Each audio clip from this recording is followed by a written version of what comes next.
Good afternoon, good evening, good morning, depends upon where you are in the world. Brother and sister firefighters, this is Bill Gusson, captain with Miami-Dade Fire Rescue Department. And I'm here with my dear friend and confidant and advisor, Kyle Smith. And Kyle's going to tell a little bit about himself. He is our guest of honor for this month's Operations Humpday Hangout. Our theme will be fire suppression systems. And when it comes to systems, Kyle is one of the sharpest guys in the ranks of fire suppression personnel that is familiar with the systems. I would be remiss before I introduce Kyle, or let Kyle introduce himself, to thank our sponsor. That's www.keyfire.com. That's Key Hose. Yes, Key Hose. That is an easy endorsement for me because that is the hose that my department uses. You know, we all have our little complaints about this and that happens on our job, our specific department. But one thing that I am very proud and thankful for is my department does not go cheap when it goes. They use the finest, and that is combat ready hose. It is definitely has the best kink resistance of any hose that I've ever handled. It has great heat and abrasion resistance and wonderful qualities in terms of flow capabilities. Loss. There's a lot of talk in the fire service these days about reducing the use of a Y that would be fed from a trunk line and just stretching or more lengths of a smaller line, say 1 3/4 inches. Well, that's entirely possible with the Key Combat Ready when you are looking at friction losses of between 20 and 25 psi per 100 feet at 185 gallons a minute. So thank you, Key, for sponsoring us. Kyle, why don't you go ahead and take the stage there? All right. I'm Kyle Smith. I currently work with Cobb County Fire Department in Metro Atlanta, Georgia, for 17 years now. Started my fire service career several years before that in Auburn, Alabama. About 10 years ago, I guess, Bill, I started working with on the side, just a part-time job. Started recognizing there was a difference in performance expectations and sprinkler systems in the big box retail and storage setting, different from our experience in the residential little sprinkler head put out the apartment fire. And just started digging in, talking with the engineers and the designers, learning as much as I could about it, and just tried to share that and sort of trying to close that gap between the prevention and the engineering side and what we do every day up and down the street. I met Kyle a few years ago at FDIC. The title of his class is, what was it? What the Fire Protection Engineers Don't Tell You. And it was a real eye-opener. And as I said, there seems to be that disconnect, Kyle, between the fire prevention personnel and the people that design and build the suppression systems and us in the ranks of the fire suppression folks. So, and Kyle is one of the best people in the country to be trying to close that gap. So, can take that. All right. Mr. Hittle, sir, can you tell us a little bit about yourself? I'm a lieutenant with the Wichita Fire Department, and I'm here to be picked on. Or is that just before the show? We picked on you already, Sam. That's all the picking we're going to get today. Okay. And to your left or my right, Captain Dugan, sir. Captain Mike. Good afternoon, good morning, whatever. Mike Dugan here again. I think if you're watching this, you probably know who I am. So I'm happy to be here again, and we'll go through a couple of more things today. Real good. And then from Oakland, California, Captain Daryl Liggins. Captain Liggins. How are you guys doing this morning? I apologize for the hat and jacket. I'm out on my cold balcony while a plumber's working on my system today. A little chilly out here. But anyway, my name is Daryl Liggins. I'm a captain with the Oakland Fire Department. This is my 25th year in the fire service. I'm happy to be here. We are in a corner of the state that has not burned down. I thought I would share a few staggering statistics coming out of California I read this morning. And in the hills of Oakland, we lost 2 houses and heavily damaged 3 yesterday in an urban interface fire. But in the Thomas fire, which is down in Ventura County, we have a fire. There are 983 engines with 27 helicopters, 52 water tenders, and 7,956 personnel. And now that's our 5th largest fire in state's history. And it's still smaller than the fire that just happened up in the North Bay. And that's destroyed about 1,000 structure fires and 237,000 acres. And it's still only 25% contained. So it definitely seems like we have some type of weather change, if you buy into that or not, but we have some staggering fires. And other than that, I work on an engine company most of the time. I do some training at our training division, and I'm happy to be here to learn and share some information. Okay, Mr. Mustache, would you introduce yourself, sir? That would be Clark Lamping. Yeah. Clark Lamping, Clark County Fire Department. My internet's looking a little glitchy, guys, so I'm sorry if this isn't going to go well. Don't worry about it, bro. You're fine. All right. Yeah, Clark Lamping, Clark County Fire Department in Las Vegas. On the job 20 years. You know me, blah, blah, blah. I really want to hear what comes out of Kyle's mouth, though. All right, well, because our topic today is fire suppression systems. And I said this last time, I'm going to repeat it, though. It bears repeating. Any firefighter that says, don't worry about that Home Depot or that big box warehouse. Don't worry about that 55-story high-rise office building. Don't worry about it because it's fully sprinklered. You'll never have a serious fire in it. Any firefighter that has said something like that has never fought a serious, nasty, smoky, difficult to ventilate, dangerous fire in a sprinklered building. And I go back to my friend, I related this last month, John Ferraro, lieutenant on Engine 30 on the C shift, has made rescues in 2 fully sprinklered buildings, and one was a fatal fire. In one of the fires, you had a power strip ignite a large foam rubber mattress. Now you can imagine the toxic smoke that's generated from that.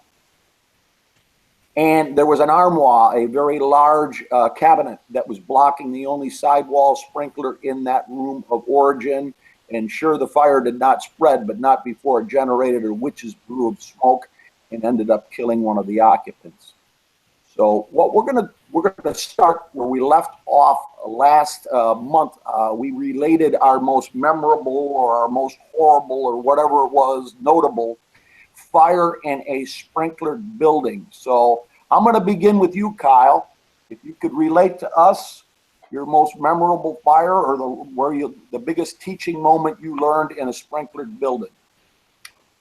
Well, I know we consistently, once or twice a year, we'll have one where it's a residential system. The combustible concealed spaces are not protected in those residential apartments. And fire gets up in the attic and it'll burn the roof off the entire building. Bill, we've had numerous, that fire's repeated itself many times in our municipality. Then there's also we have a large recycling center, and every time it burns, the sprinklers keep that cold smoke in there, and there's just no way to move it. It's always a challenge. Best thing you can do is open up every door and stack up the fans like speaker boxes at a Van Halen concert and wait for Mother Nature to do the rest. Now, I read something in fire engineering, I think it was either in the magazine or on our webpage. Take a monitor with a fog nozzle and bring it inside an overhead door and direct the stream out. Now, you have to have makeup air. I mean, it works with a fog nozzle in a bedroom, for God's sake. It seems to me like it would work. It would be It would be hydraulic ventilation on steroids. Do you ever tried that? We have, and when we found the volume difference in the commercial building, it does pull smoke and products of combustion out, but because of the just the math and the sheer volume, it's still, the cold smoke just doesn't like moving. Yeah. And you just have to help Mother Nature, whichever way she's pushing it, just try to help her out. Yeah. It's really, until somebody can find a better way, there's challenges. There's no good, easy way to test it. Nobody wants to pay for that test because there's no money. And we bought ourselves a mobile ventilation unit, a trailer mounted fan, and they've used it at times, and it is good. It does work very effectively. Chicago's been using them for years. Tampa's been using them for years. But I think that's a partial solution to this problem. Sam from Wichita, could you relate your most memorable or horrible or most biggest teaching moment with a sprinkler building? I would say probably most memorable wasn't a super great fire, but it was in a fabrication building, and they had metal on fire, and the sprinklers were pushing that cold smoke down, like everybody knows. And we had a lot of overheads opened up, but it's not going anywhere. And so, because that cold smoke is emulating that conversion smoke we get when we put water on the fire, we had 2.5 lines in service, and it wasn't until one of our battalion chiefs used the thermal imager and recognized that every time we were putting water on the fire, it was actually getting worse, not better. And that's when we went for dry chem extinguishers, and we stripped them off every rig, and we were able to put it out. Because at the time, we had no idea what we were actually fighting. So this was like a machine shop, and you had some kind of shavings like titanium or something like that was burning? Absolutely. Yeah. Class D fire. Yeah. Class D fires, they like water. They like water. Yes. Yeah. But we couldn't see that because everything was just a consistent milky smoke. Right. Captain Dugan, can you tell us about your experience with fires in sprinklered buildings? Sure. My most memorable was going to a building for a water leak. And the water leak turned out to be a sprinkler head that was going off. It was a building that stored cardboard boxes for like moving, and they were all folded flat, and something had caught on fire, and there was cold smoke, deep-seated fire in piles of cardboard boxes. It was a 5-story building, and the smoke was, the cold smoke, as Sam said, was being controlled, but it wasn't being put out. But going into that building, we went in for a water leak. Water was coming out, popped the door, like, uh-oh, better go back and get our masks, better go back and get our tools, transmit the box, we have a fire, and finding out where it was burning. And we used the thermal, which was very lucky, and the sprinkler heads showing us where the cold water was coming from. We got to a general area, but then searching the rest of the building with the cold smoke, the CO, guys were going to try to cheat because it wasn't that hot and take off their face pieces. Nope, everybody got to get out of the building because we ran out of air very, very quickly. It ended up going to either a third or a fourth alarm for relief purposes.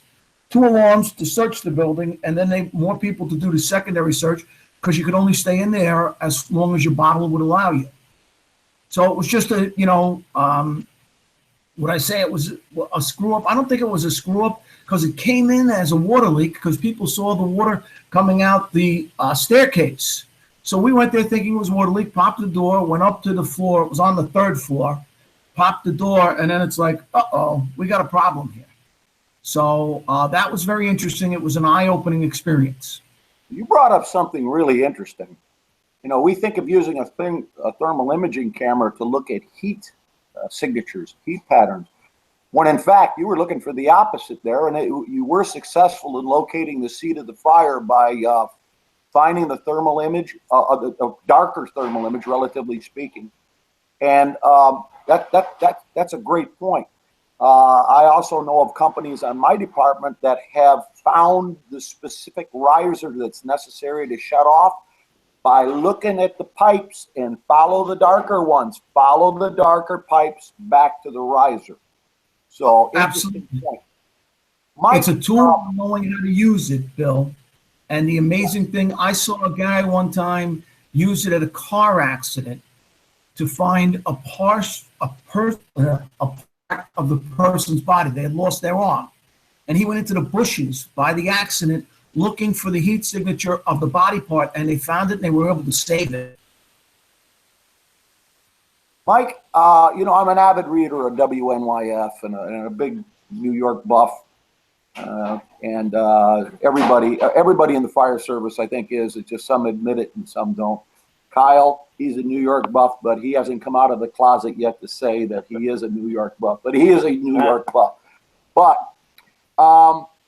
your department has had problems with partial sprinkler systems, and in a sense, in some aspects, they can actually be a mixed blessing. In other words, it could be more harm than good at times. Can you tell us about that, Mike? Well, yeah, you know, you go in and the chauffeur, a lot of times in a partial system, they're supposed to have a sign over the fire department connection, or as we used to know it, the Siamese, that tells you what's sprinklered. And it's supposed to give you an idea of what's going on. Sometimes the signs aren't there. Sometimes they're missing. Sometimes they're incorrect.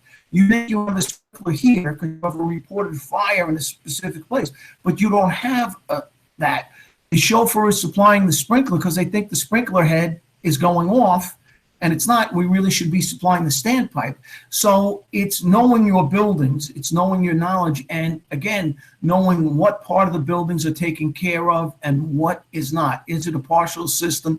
And can you use that to your benefit? Is it being used? And good engine chauffeurs go up, and a lot of times you'll see an engine chauffeur feel the Siamese, feel the fire department connection.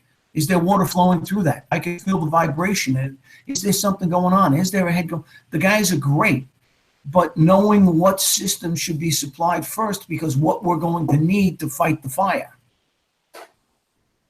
Well, great. Yeah, and like I say, for anybody that is just tuning in now, they might get the impression that we're bashing sprinklers. I mean, nothing could be further from the truth. So we're not bashing sprinklers. We love sprinklers. They're our friends.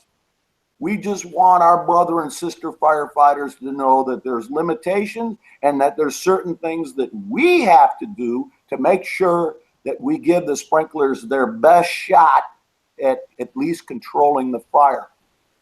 Daryl, I know that we discussed last month one of your experiences with a fire in a sprinklered building. Before we went on the air, you were telling me a story about a building that has a dry pipe standpipe, but a wet pipe sprinklers. Was that correct, Daryl? Yeah, a few years back, I got injured on the job, and I had to do some light duty at our fire prevention. And part of the work I was doing there was sending out surveys to the building engineer, the chief engineer, and they would fill out the survey and give it back to fire prevention before the inspection. And it seemed like there was a checkbox of if the building is sprinklered or unsprinkled. And when I went to a lot of these buildings, I quickly learned that buildings often aren't just sprinklered or unsprinkled. A lot of times they are partially sprinklered. Sometimes there's a lot of mechanical equipment on a floor where you have a carbon dioxide extinguishment system or a pre-action system. And with that, I learned that our tallest building, Oakland doesn't have very tall buildings. It's 28 floors. It's a Kaiser building built in the early 70s. Is a completely dry standpipe and is only partially sprinklered. And among that partially sprinklered system, 3 consecutive floors are unsprinkled. It would be difficult to tell, and you could easily write it off as that's a sprinklered building, but going around with the building engineer and him giving us lessons on the building, and if anybody listening has not done that, visit a high-rise building and ask for the chief engineer to give you a tour. They will show you everything about that building. They're happy that somebody's interested in the work they're doing with elevators, sprinklers, standpipes where hookups are, where the fire pump is. But I was very surprised that we had such a tall building with a dry standpipe. When I talked to Kyle earlier before the show, it sounds like the sprinkler system may have been a retrofit and then sprinklered partially sprinklered this building. Okay, I'm going to ask Clark, and we're gonna go, at least where I'm at, from my left back to the right. A couple questions about the way your department handles things. First of all, you roll up on a warehouse. It's early morning hours. There is a bell, but it is not a water motor gong. It is a bell ringing. The call was dispatched as a water flow alarm. You do your best, drive around the facility, but it is completely surrounded by a perimeter fence that's all locked up with barbed wire. You know the picture. You don't see any water running out of the overhead doors. You don't smell anything. You may even raise an aerial and go look up on the roof if you can reach, or at least get a view of it. But you can't get a key holder. You can't get a runner from a central station. You can't get anybody to open up the building. At that point, what does your department do? Cap, we don't force entry into that building on just a local alarm with nothing else showing in the middle of the night. I agree with that. We're going to break this guy's doors open up, looking at, oh, you're right, it's a false alarm. Now what do? I've got a business with a broken front door. Am I going to stay there all night and babysit this thing, or drive away and leave it unsecured? So if I've got nothing showing and we don't have anyone, we can't contact anyone from the facility that can come and open it for us. All we do is our due diligence, and I would make sure I made a thorough report on everything you just stated, that we did everything in our power to confirm this was a false alarm, and then we're going to have to call it. That's it. I'd like to know, does anyone else have any other policy on that, or what do you think? Are you going to break into a building with nothing showing? No. I mean, I have to say, it's happened on our job, where companies were dispatched on a water flow alarm and did what I just said. They took the time, do everything they could from the building's exterior, saw no indication, left, and the guy comes in the morning and there's a fire in the building. Well,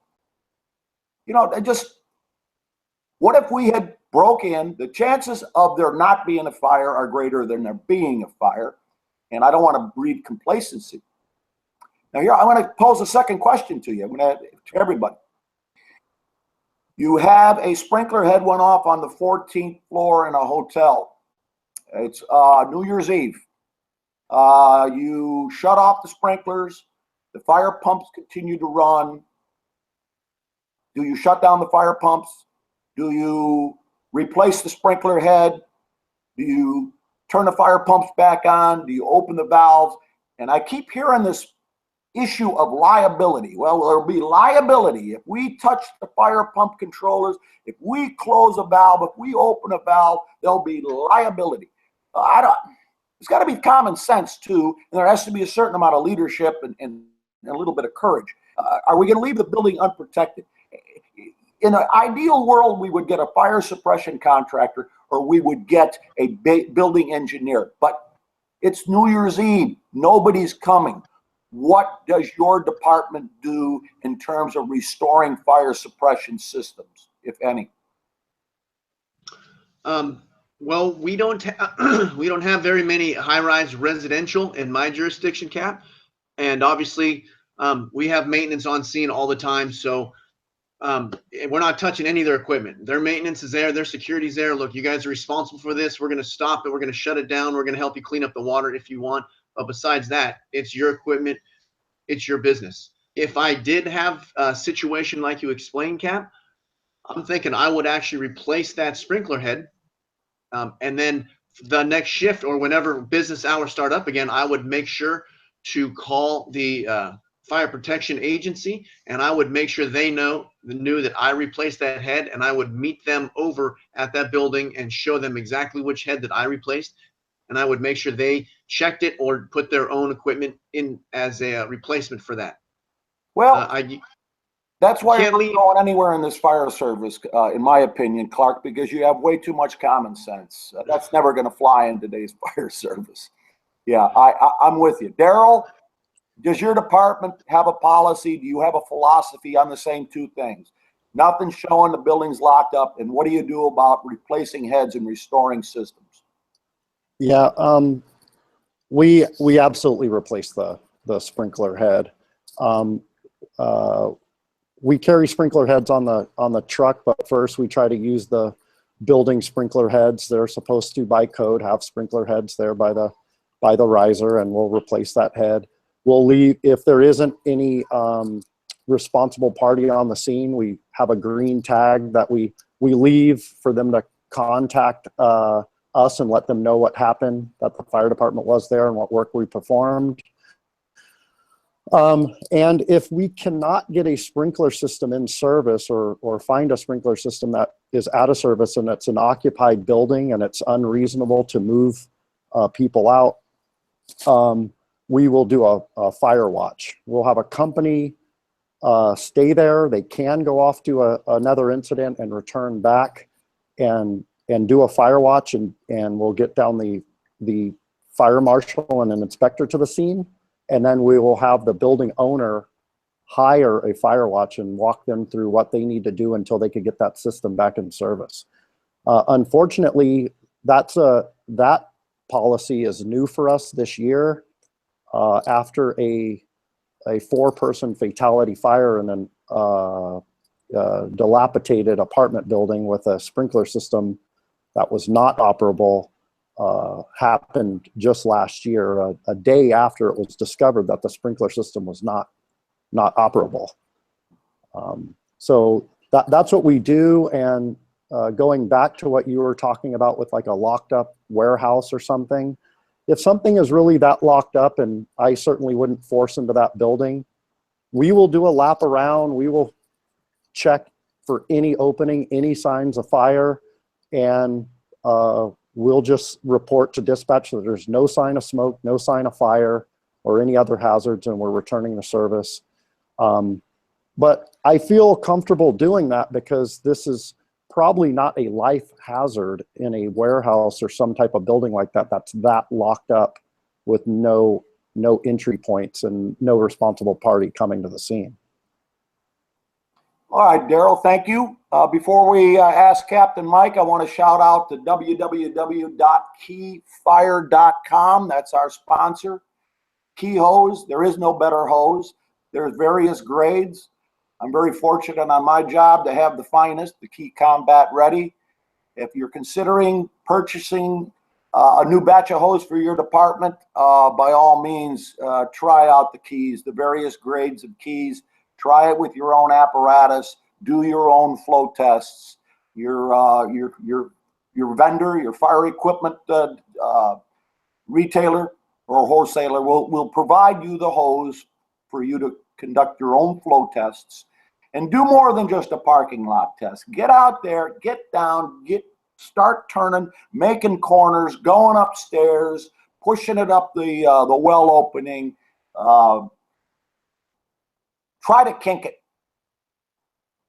Pass the nozzle back to the guy behind you. There's fire behind you. Try all those things at various pressures, different nozzles. See how it works for you. I'm confident that you'll be very, very pleased with the Key Fire hose. Again, that's www.keyfire.com. Captain Mike, you got the closed up building. You can't get in, and you've got a system that's out of service. Can you restore it? Two questions. Closed up building, we're going to do the same thing we did with the fire department connection of the Siamese. We're going to walk up and feel it. Is there water flowing? Can I get a sense that there's water flowing? I'm going to listen. If there's a window or something else that we can put a guy up to listen in and see, we're going to listen in. If there's an open window, we're going to probably put a guy in there and just check the building out. If there's any question, we're going to go in. Call the PD, have them come and secure the building and get in touch with the owner. They don't like to do it. It'll take you a while to do it. The other thing is we're trying Bobby Morris way of finessing our way in so we can reclose the door on our way out. Nothing better than being in there, walking through the building and be able to resecure the building on your way out. That's great. We'll go into a building sometimes and then lock a different lock, come out through a window or something else if we can, jimmy the door or something else. On a sprinkler head, absolutely positively, we are getting the sprinkler head back, getting the system back in service. No questions asked. We will leave, if there is no responsible person there, even if there is, we'll leave a violation order. Licensed master fire system piping contractor, that it's the right sprinkler head, that the sprinkler head is in the right place, that it's the right type. It's not, we didn't put a regular in where a pendant belonged or something else. But we will put the sprinkler system back in service. We have the wrench and the extra heads on the truck. Most of the places we require 6 heads for up to 200, over 200 to 1,000, it's 12.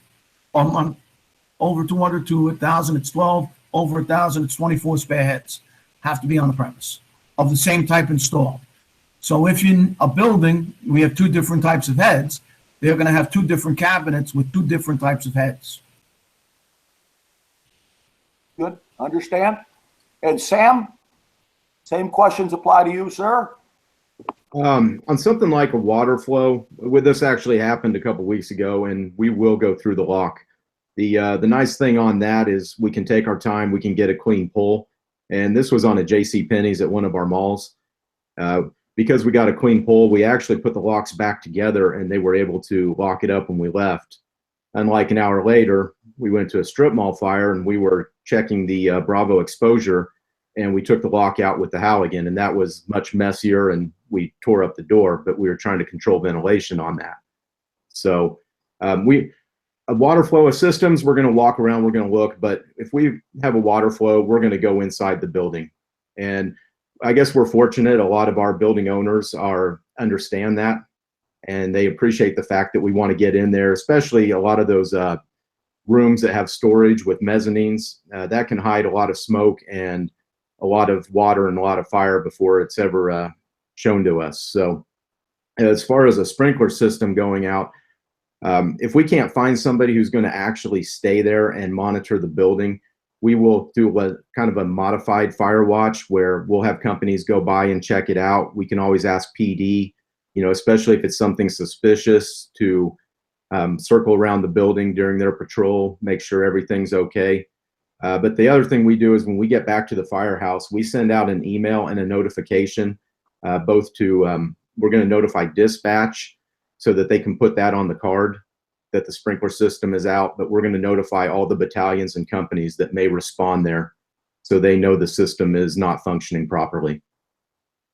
I long for the good old days when we had good old-fashioned water motor gongs, where if the bell was ringing, you're pretty sure you've got a fire. And we have a wonderful facility in our area in South Florida, Sprinkler-Matic University, and it has various risers. It's a firefighter's Disney World in terms of suppression systems, and they all operate. And I recently attended a class there. I could be wrong on this, but I understand in Los Angeles, again, I could be entirely wrong on this, and I hope somebody weighs in. They still require the good old-fashioned water motor gong. Now, I do notice when I watch video from the LA area, I do hear a water motor gong. You know anything about that? I don't know if they do or not. I have not heard. And all right, now Kyle, first of all, what does your department do with the 2 situations? And then I want to know, what is the liability or is it just a boogeyman that we talk about? Well, I think for our department, the suspected false alarm or the water flow activation, we're going to go in also.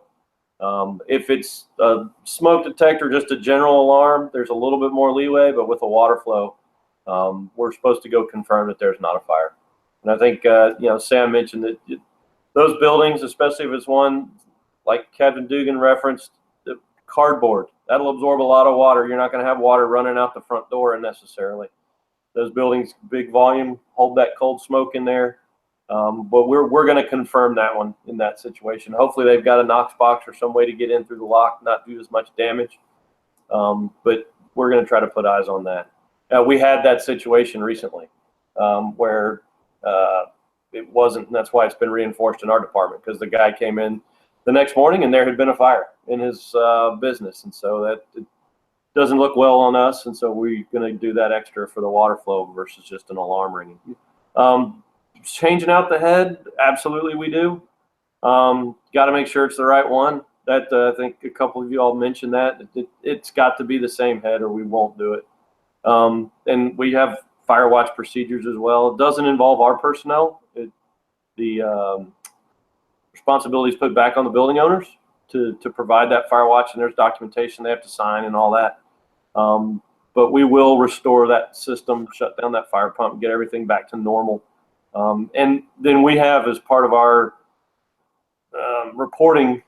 report documentation back at the firehouse, there's a code for notify fire marshal's office, and they get a report every day, and then they follow up, and anybody that has that activation, they're required to have that system inspected by a state certified fire prevention, sprinkler contractor has to come make sure we did it appropriately and it's the right head, and then they re-inspect it and hang their green tag back on that system. And the fire marshal's office follows up with them, and then they, through email, will follow up with the first two company who ran that call to let them know that it's been restored and verified. So do you have some amount of training for your officers, the proper sequence to shut down a fire pump at the controller at the main disconnect, and also the jockey pump and the transfer switch? We don't, but they're all a little different. At the end of the day, it's on the box. The requirements for those controllers are very specific, and the directions are supposed to be on the cover of the controller. And it walks you through, and it says right on there, to shut down or to disable. You just follow the instructions. Obviously, building engineer is your best resource for that if there's an issue. But a lot of times we don't necessarily have a specific training course on that in our department.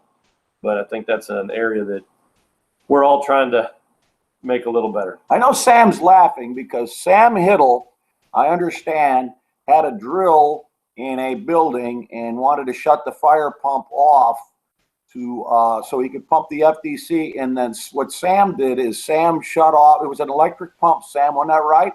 And you shut off the main disconnect at the controller, and that fired up the building's generator. Is that right, Sam? You want to tell us about that? No, that's not me. But hey, seriously, that's happened to me. And that's where I learned there has to be a certain sequence. I was about to lose my internet connection. You got to shut off the transfer switch first. Hey, Bill, I just have a question. Yeah. I have a question because this is something that I have done. In the past, I have put an incorrect sprinkler head into a system to get the rest of the building back online. I put a intermediate in a normal, and I knew it was wrong, but they didn't have any normals in the entire building. I put the intermediate in there, notified them, gave them a violation order, and got the rest of the building back up. That one sprinkler head, instead of being a 135, was going to be a 175 or a 185. Captain Mike, I think you're another guy that's going nowhere in the fire service because of way too much common sense. I think you're going to have a lobotomy or something to get rid of some of that. You have to take out part of your cerebral vortex or whatever Bobby Halton calls it. Way too much common sense. Way too much common. And the other thing I want to just say is we're talking about all these building systems, and I want to talk about the idea of these mega places with putting in the air systems because they're so big, the footprints of them. I was in one recently that was 1,200,000 square feet. There's no way a fireman, you can't walk from one end to the other on a single bottle. How are you going to search that place? Getting an air replenishment system somewhere in zones of the building, figuring out how far firemen can walk, and other thing is something that we have to do with this, like a rescue air system or something like that. But it's something we have to start looking at in these mega buildings. underground buildings, tunnels, and things like that. Because even if we have these systems to supply water, if we can't get our people there because they don't have enough air, we're gonna have a huge issue. We lost a member in a tunnel fire. There's a subway tunnel that connects Oakland to San Francisco. The BART tunnel, correct? Yeah, and the reaction of the department at the time was to go to 1 hour bottles. You could have had a 2 hour bottle. You weren't going to be able to make it out of there. When there were several trains on fire, and there's sprinkler systems in there as well. There's also standpipes, and we needed some type of air system in there at that time because they were crawling from the tunnels under the bay, and a member ran out of air. Another member that went unconscious. They performed CPR. He survived. They needed some type of system like that, and so it's not just buildings, like you said, tunnels and anything else. One of the worst fires I ever had was an underground parking garage with 5 cars going at the same time, and we were like, "Oh, it's a car fire. It's nothing." You know, we threw our packs on, but thank goodness we threw them on. We were 4 levels down. You couldn't get back up to ground level without running out of air. We ran out of air, and we all got our butts kicked in that one. Yeah. You were talking about when you put in the incorrect sprinkler head, and your head's up enough to know that it was the wrong head, and not everybody may even recognize that. We're just, if it fits, it fits. But we tell the building manager to call the sprinkler company and have them inspect it. Make sure we bled it right and whatever else to make sure it's properly in service. I think Kyle was saying the same type of thing. So, as far as liability, it's only a few hours until in the morning they could get a contractor out there. Mike, I think Mike Galliano from Seattle says it best. He actually was a guest speaker at our department. We need both water and air to fight a fire. We've got the water. If we maintain and train on our standpipe systems, we got the water. But without the air, we're not going to be able to utilize the water effectively. And, so much of our tactics in high-rise firefighting is kind of predicated on that the stairway will be an area of refuge, will be relatively smoke-free, and that the floors below the fire will be relatively smoke-free. We're going to do everything on the floor below. Yeah, I get that, and I agree with that. But, Mike, Miami, Florida in August, man, there's no guarantee that those lower floors, it can be put in most model building codes. It can be put in that are model building codes are, of course, enacted as law, correct? But it's almost crazy, the notion that, we're giving the firefighters the water, but there's no air. And this idea that we're going to schlep, and I say schlep? Yeah. Schlep the air bottles up the stairs or load them up in a freight elevator. It's just an impracticality in many cases. Bill, in the first bombing of the World Trade Center, February 26, 1993, I walked 50 floors to do rescues out of the elevators. And the joke was that guys left a piece of gear on the even floors and a hunk of lung on the odd floors as they spit out. We had more guys go down with chest pains, breathing difficulties, and everything else. Again, it was just horrible. And walking up those stairs, if guys ended up in their stocking feet with no gear and a helmet, because we had the 3/4 boots at the time. We didn't even have bunkers on. They were leaving the 3/4 boots. They were leaving their turnout coats. They were leaving their stuff, all the tools in your pockets. That all went away. Nobody was carrying anything because you're going to walk floors. It's going to get tougher and tougher. It is. And here's the note. You got a company with the best of intentions. They connect to a standpipe. They bleed and flow the line. They do everything right. And they open up a stairwell door and turn the stairwell into a chimney because the hallway's dirty. The door to the fire apartment is open, or some jerk had a mattress or something in his apartment. He pulled it out into the hallway. It was on fire. He closed the door and left. But they don't reach the fire. They run out of air. They become physically exhausted or exhaust their air supply. And now the door is wedged partially open with a hose line. And really, in essence, they've made matters worse, not better. And part of it is not having sufficient backup and not having sufficient air supply. So it's that type of system. It should be a necessity. It should be just as important as a standpipe system in my estimation. I agree. Earlier at this conversation, we were talking about cold smoke, and last month I was talking about I wouldn't consider it a close call, but it was, wasn't the best time, feeling a little lost in a warehouse where I experienced cold smoke also. But I kind of have a question to Sam, because as Mike Dugan mentioned earlier, he was able to see the cold water with this thermal imaging camera. And I know Sam's really into thermal imaging cameras. If I had a camera in that warehouse, I would have been able to see the hose line and be able to more easily make it out. So if somebody hasn't experienced cold smoke, it's cooled down. It's very difficult to ventilate. You can't see anything, and there's no direction of heat. It's not easy to blow it out. You could cut a hole or take a skylight. It's not going to lift. And it seems easy for firefighters to get lost and disoriented. Sam, do you think at some point, like every firefighter will have their own thermal imaging camera, and we could deal with things like cold smoke in sprinklered buildings more easily?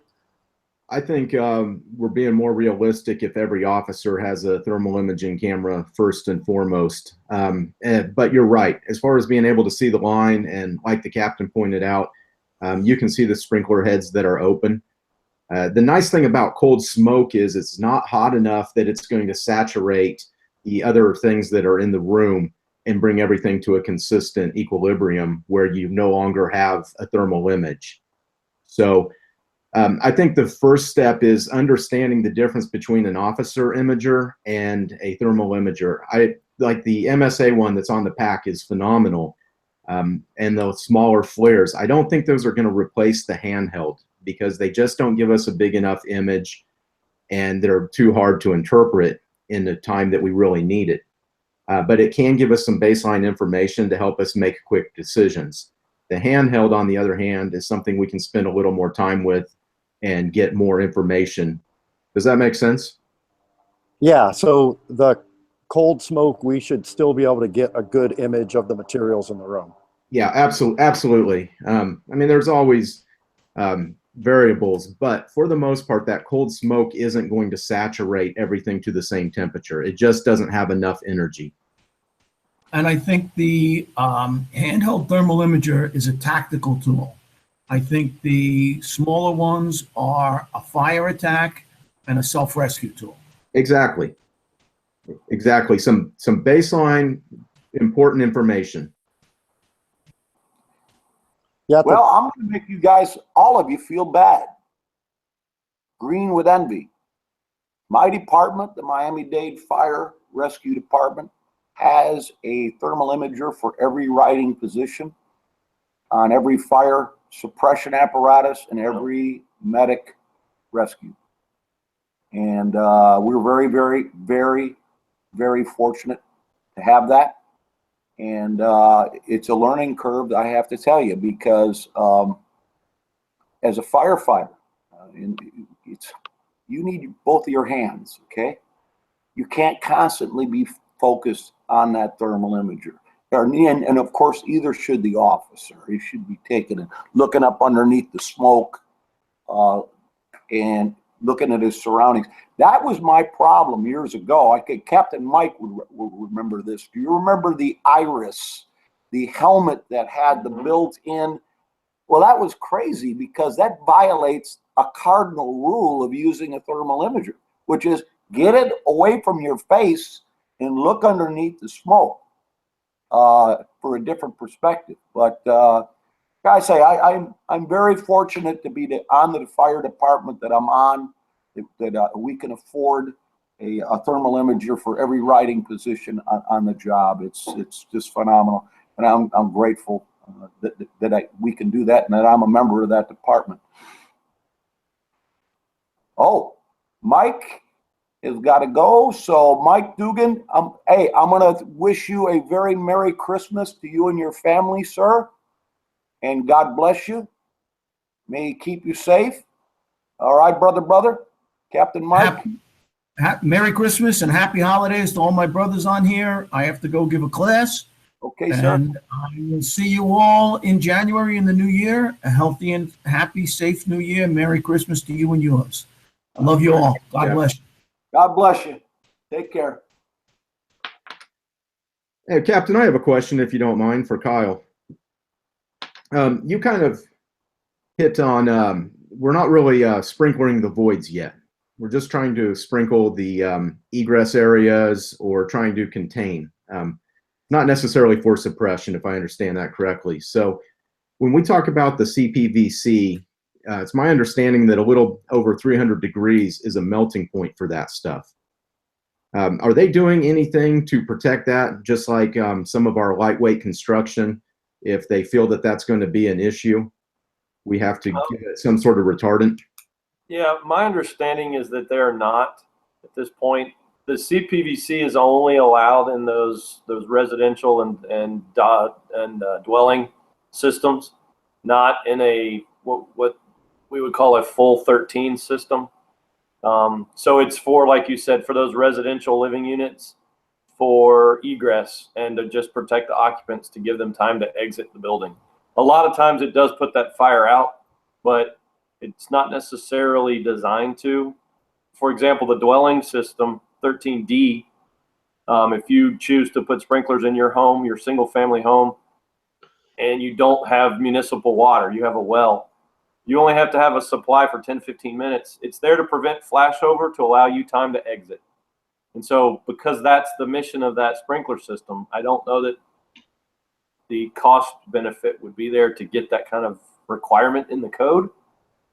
You'd get pushback from the, there are already concerns about how much it costs in the building industry for whatever reason. They're fighting it still. But the if it is a full 13 system, like for example in a high rise or light hazard office, things like that, they're still using the metal pipe too, which obviously has the protection built in. CPVC is chlorinated, correct? Chlorinated polyvinyl chloride pipe. So, yeah, yes. The Blaze Master, it's the orange stuff we see. It's what busted here last year. We had a pipe get busted, a little water hammer, and it broke that plastic pipe. Now, in my area, there's only so much of that piping that can be installed before it has to be in a soffit. And the soffit has to be the 5/8 inch drywall. Okay. You understand there's a huge difference between a full NFPA 13 sprinkler system and a 13R, which is residential. And you hit the nail right on the head, Sam.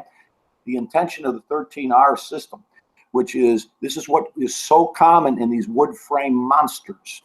These 4-story wood frame buildings that are built on a two-story pedestal of type 1 or type 2 construction, and then 4 stories of wood frame. What's happening is it had Edgewater, New Jersey, amongst other ones, the Avalon Bay project. You have a 13R system. So there's sprinkler heads, but there's no sprinkler heads in the space between the subfloor and the ceiling. And that space is occupied by the webbing of parallel cord floor trusses, which I like to consider the wood balloon frame construction of the 21st century. Now, there's some exceptions. My son lives in Tampa.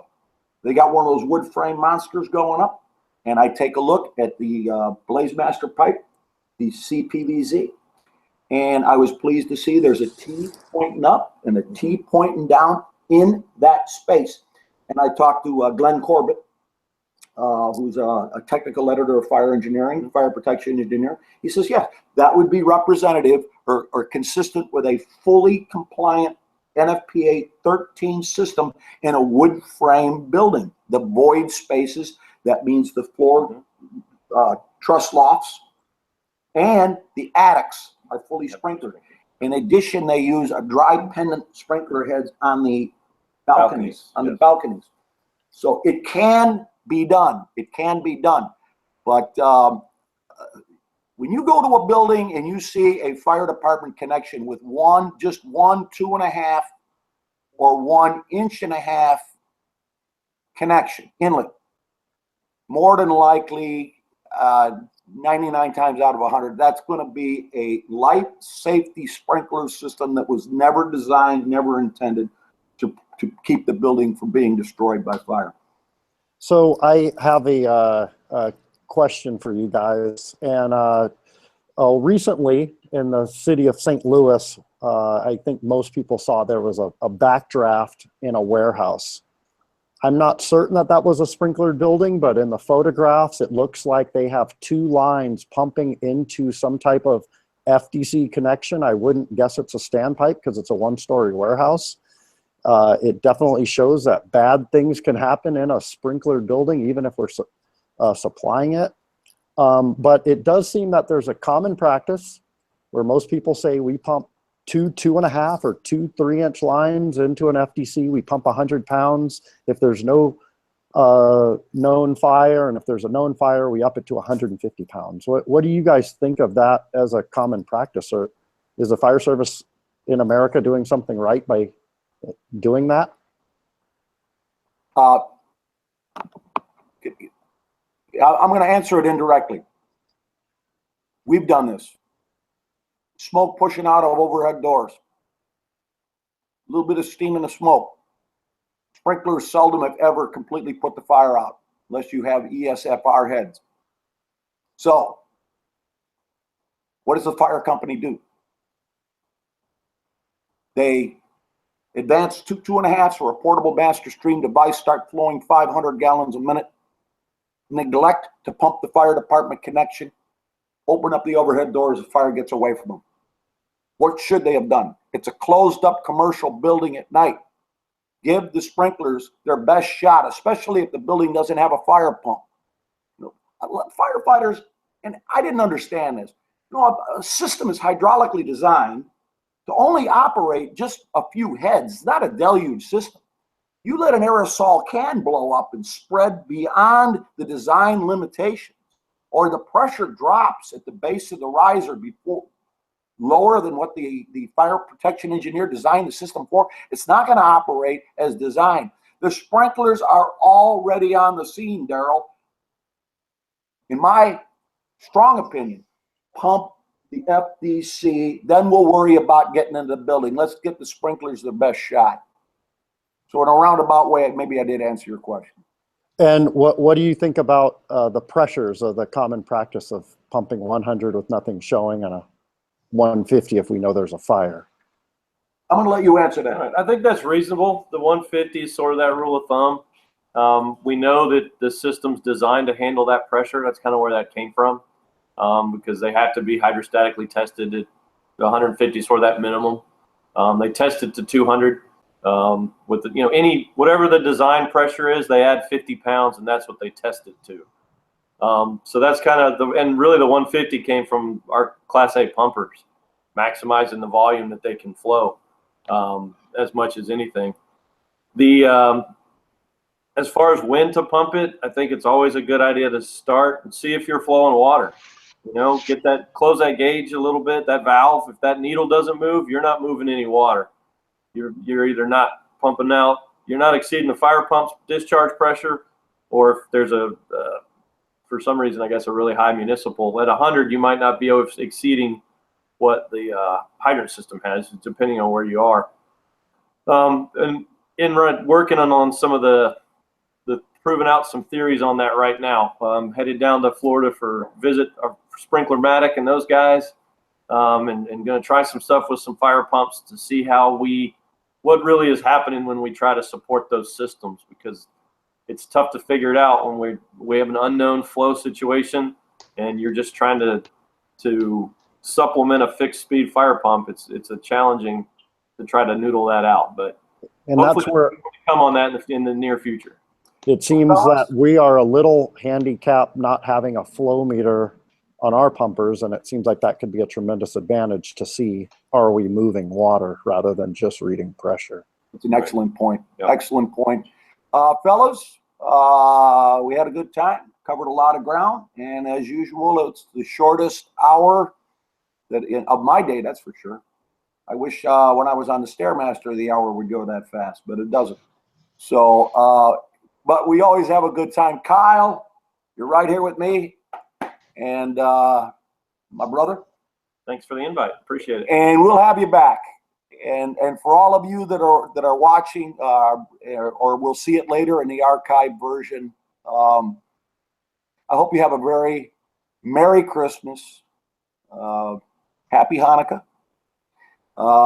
Happy New Year, Healthy New Year for you and your family, and that the good Lord protects you and keeps you safe in our most noble profession in 2018. So till 2018, this is Bill Guston, the oldest man in the room, saying goodbye and God bless you.